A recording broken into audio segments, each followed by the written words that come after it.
नमस्कार, मेरा नाम डॉक्टर प्रियांशु दीक्षित है। मैं जबलपुर में ऑर्थोपेडिक सर्जन हूँ और दीक्षित प्राइड नेपियर टाउन में अपनी सेवाएं दे रहा हूँ। आज मैं आप लोगों के सामने एवीएन कंडीशन हिप के बारे में कुछ जानकारी साझा करने के लिए उपस्थित हुआ हूँ। एवीएन का फुल फॉर्म होता है avascular necrosis of hip joint. ये बीमारी आजकल बहुत कॉमनली यंग मेल्स में और यंग फीमेल्स में पाई जाती है।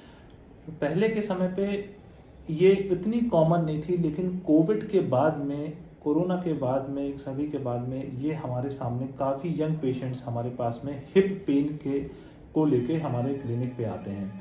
तो एवीएन होता क्या है? अगर हम हमारे हिप जॉइंट को देखेंगे तो हिप जॉइंट में यहाँ पर बारीक वेसल्स रहती हैं जो ब्लड सप्लाई करती हैं हमारे इस पार्ट को। अब अगर जो व्यक्ति ज़्यादा अल्कोहल लेते हैं या फिर ज़्यादा अगर उनको काफ़ी गंभीर कोरोना हुआ और उन्होंने काफ़ी लंबे समय तक स्टेरॉइड का सेवन किया है, तो यहाँ की जो ब्लड सप्लाई रहती है वो ख़त्म हो जाती है। ब्लड सप्लाई ख़त्म होने के कारण जो हिप जॉइंट का हेड रहता है वहाँ पर वो हेड गलना शुरू हो जाता है, उस पर खून की चाल ख़त्म हो जाती है, तो पेशेंट को पेन होने लगता है, दर्द होने लगता है कूल्हे के जोड़ पे।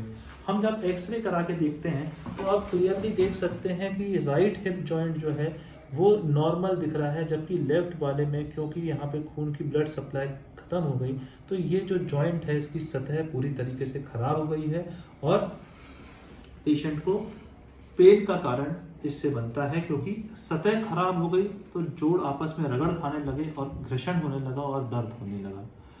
अगर हमारे परफेक्ट डायग्नोसिस इसकी हमारी एक एमआरआई जो जांच होती है उससे बनती है। एक्सरे में भी हमें काफ़ी जानकारी मिल जाती है। वो पेशेंट जिनको कोविड हुआ या फिर वो लंबे समय से अल्कोहल ले रहे हैं और कोविड होने के कारण से काफ़ी समय तक उन्होंने को स्टेरॉइड लेना पड़ा, तो ये आजकल हमारे सामने ऐसे पेशेंट्स जो हैं 1 साल के बाद में कोविड के काफ़ी देखने के लिए मिल रहे हैं। अगर पेशेंट हमारे पास में अर्ली आता है, जल्दी आता है, तो फिर डेफिनेटली एक कोर डिकम्प्रेशन करके हम एक छोटा ऑपरेशन करके उसका इलाज हम कर सकते हैं, क्योंकि दवाइयाँ इसमें बहुत ज़्यादा कारगर नहीं हैं।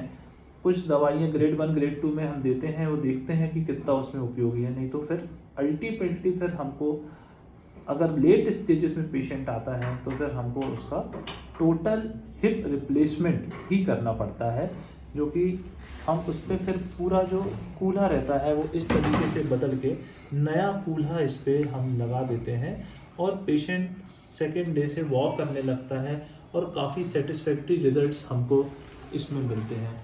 लेकिन अगर पेशेंट पेन को बहुत दिनों तक टालता रहेगा और वो पेन किलर्स खाता रहेगा तो फिर वो एक नई चीज़ जिसको हम किडनी रिलेटेड प्रॉब्लम कहते हैं, किडनी फेलियर्स कहते हैं, तो फिर वो उस पर लैंड अप भी हो जाता है। तो इस चीज़ को जानना और समझना ज़रूरी है कि अगर कूल्हे में किसी यंग पेशेंट को काफ़ी समय से पेन हो रहा है तो उसको नज़रअंदाज ना करें और जल्द से जल्द आके हमसे संपर्क करें। धन्यवाद।